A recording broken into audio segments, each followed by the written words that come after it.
கேரள மாநிலம் நவராத்திரி பூஜையில் கலந்து கொள்ளும் பெருமதிப்பு கொண்ட நிகழ்வானது கன்னியாகுமரி மாவட்டத்தின் மதபொங்கும் பண்பாட்டு சமுதாயத்தில் இருந்து பரவலான ஆதரவை காண்கிறது. இந்த விழாவின் ஒரு பகுதியாக கன்னியாகுமரி மாவட்டத்தில் இருந்து சுவாமி ராஜா அலங்காரத்துடன் ஊர்வலம் திருவனந்தபுரம் நோக்கி புறப்படும் நிகழ்வு மிகவும் பிரமாண்டமானது. இது கேரள தமிழ்நாடு இரு மாநிலங்களின் மத கலாச்சார ஒற்றுமையையும் வரலாற்று தொடர்பையும் பிரதிபலிக்கின்ற ஒரு முக்கியமான நிகழ்ச்சியாகும். கன்னியாகுமரி மற்றும் திருவனந்தபுரம் இடையே உள்ள வரலாற்று பின்னணி. கேரளாவின் நவராத்திரி விழா மிகவும் பிரசித்தி பெற்றது. குறிப்பாக திருவனந்தபுரத்தில் நடைபெறும் ஸ்ரீபத்மநாப சுவாமி கோயில் பூஜைகள் மிகவும் சிறப்பு வாய்ந்தவை. இந்நிகழ்ச்சியில் கலந்து கொள்வதற்காக கன்னியாகுமரியில் இருந்து சுவாமி என அழைக்கப்படும் அரசர் போன்ற அலங்காரத்துடன் கூடிய ஒரு மாபெரும் ஊர்வலம் திருவனந்தபுரத்திற்கு பயணம் செய்கிறது. இந்த பயணம் மிகவும் புனிதமானதாக கருதப்படுகிறது. ஏனெனில் இது 2 மாநிலங்களின் மரபு, தெய்வ வழிபாடு மற்றும் இனம் சார்ந்த உறவுகளை வலுப்படுத்துகிறது. சுவாமி ராஜா அலங்காரம். இந்த ஊர்வலத்தின் மிக முக்கிய அம்சம் சுவாமி ராஜா அலங்காரம். இது ஆடம்பரமான சவாரி யானைகளுடன் செல்வதையும் சுவாமியின் அலங்காரத்திற்காக தங்கம், வெள்ளி, மலர், ரத்தினங்கள் மற்றும் நவநிதிகள் போன்றவற்றின் பயன்பாட்டையும் குறிக்கிறது. இந்த அலங்காரம் சுவாமியின் ஆதிபத்தியம் மற்றும் அவருடைய புனிதம் ஆகியவற்றை காட்சிப்படுத்துகிறது. முக்கியமாக இந்த அலங்காரம் தொன்மை மிக்க பாண்டிய பேரரசின் வழிவந்த மரபுகளின் தொடர்ச்சியை குறிப்பதாகவும் கருதப்படுகிறது. ஊர்வலத்தின் சடங்குகள் மற்றும் வழிபாடுகள். சுவாமியின் ஊர்வலத்தின் ஆரம்பம் கன்னியாகுமரி மாவட்டத்தின் முக்கிய ஆலயங்களில், குறிப்பாக குமரி அம்மன் கோவில், பத்மநாப சுவாமி கோவில் போன்ற திருத்தலங்களில் தொடங்குகிறது. இந்த ஊர்வலத்தில் பக்தர்கள் கலந்து கொண்டு சுவாமிக்கு சிறப்பு ஆராதனைகள் நடத்துகிறார்கள். ஊர்வலத்தில் பங்கேற்கும் யானைகளும் அலங்கரிக்கப்பட்டு வாத்தியங்கள், நாதஸ்வரங்கள் போன்ற இசைக்கருவிகள் மற்றும் வேத பாராயணத்துடன் பரவலாக போற்றப்படும். சுவாமி ஊர்வலத்தின் வழியே நகரங்கள், கிராமங்கள் அனைத்தும் இதனை உற்சாகமாக வரவேற்கின்றன. சிறப்பு பூஜைகள், கலை நிகழ்ச்சிகள், பாரம்பரிய நடனங்கள், இசைக்குழுக்கள் மற்றும் பல மத பாரம்பரிய சடங்குகள் வழியெங்கும் நடைபெறுகின்றன.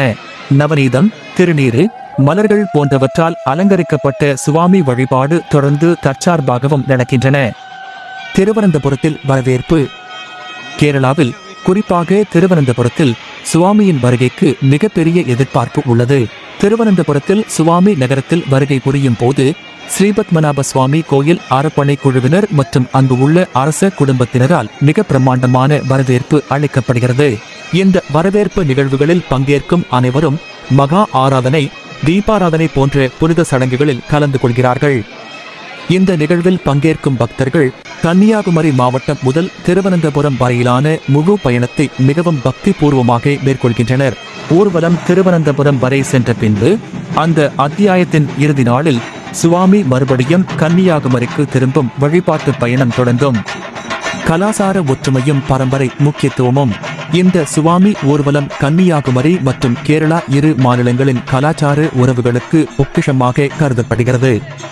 இந்த நிகழ்வு மத நல்லிணக்கத்தை உயர்த்தும் ஒரு பரிமாணமாக இருக்கிறது.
அனைத்து விதமான உள்ளூர் மற்றும் உலக செய்திகளுக்கு நமது www.adibantv.com என்ற இணையதளத்தை பார்வையிடவும்.